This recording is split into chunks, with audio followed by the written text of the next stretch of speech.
Well, I think Vance has seemingly sold his soul to be subordinate to Trump's lies and his crimes. I think Lance is much more intellectually sophisticated than Brother Trump, but it's sad to see him give up on his claims of integrity and honesty and to find himself an extension of Trump's mendacity and Trump's criminality. But this goes hand in hand with not just the corrupt Republican Party, in which neo-fascists are now on the cutting edge of that party, but of the system as a whole, you see. So the Democrats have their form of corruption. They have their form of lies, and they have their form of hiding crimes. I mean, genocide in Gaza, both parties support.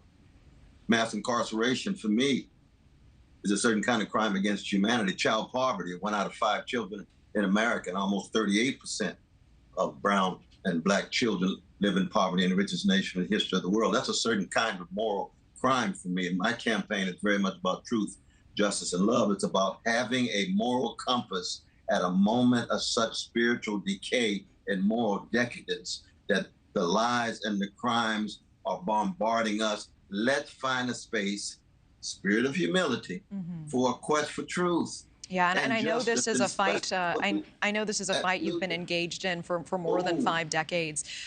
Before I ask you, about your work in advocacy, on the other side, what do you make of Harris's pick, Governor Walz?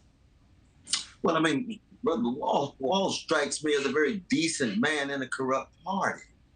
And now he's got to somehow deal with the wickedness in high places like any other elected official. And we'll see. They've been able to generate tremendous amount of excitement. And it's a beautiful thing to see people expressing a certain kind of joy. I like to see human joy wherever it is, especially on chocolate sides of town. Black joy is a magnificent thing, given all the ugliness of black sorrow and black suffering. But it's a human thing. But what is the moral content of the joy? What is the spiritual substance of the joy? What are the political consequences of the joy? The desperation is taking the form of this excitement, but can the excitement actually get at the deeper problems? If both candidates are still facilitating genocide and denying genocide, then you still have very little moral authority. I want to ask you about the Middle East in just a moment, because that is an enormous topic. I do want to ask you very quickly about this. In your years of work in advocacy, you have cited inspiration from Dr. Martin Luther King Jr. And this week, at that news conference, Donald Trump making headlines comparing his January 6th crowd to the audience for Martin Luther King Jr.'s I Have a Dream speech. Dr. West, your reaction to this? Well, I mean, it's another lie by Brother Trump. I don't take Brother Trump too seriously. He's still dealing at such a superficial level of quantity. It's just not the question of how many people were there, what the numbers were. King was talking about something deeply moral and ethical. He was talking about truth and the condition of truth that you allow justice to speak. He was talking about justice, and justice is what love looks like in public. He was a love warrior. Trump is not a love warrior at all. He's full of contempt. He's full of hatred. He's weaponizing fear, and he's hiding the organized greed behind him because he's just a sign and a symptom of a larger system that's driven by organized greed. And 62% of our fellow human beings in the United States live in paycheck to paycheck in the richest nation of the history of the world.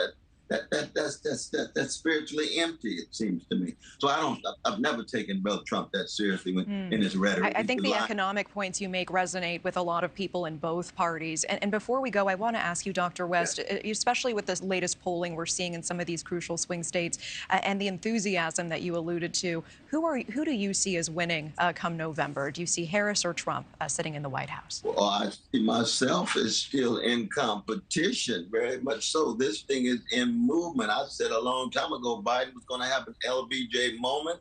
Trump was going to run out of gas. They were going to move to the B team of the Democratic Party.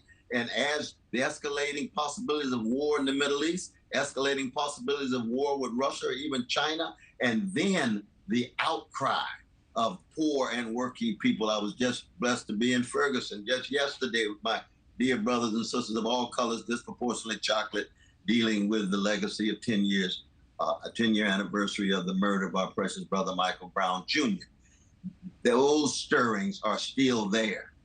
Thanks for watching. Go to joinnn.com to find News Nation on your screen. And don't forget to click the red subscribe button below to get more of News Nation's fact-driven, unbiased coverage.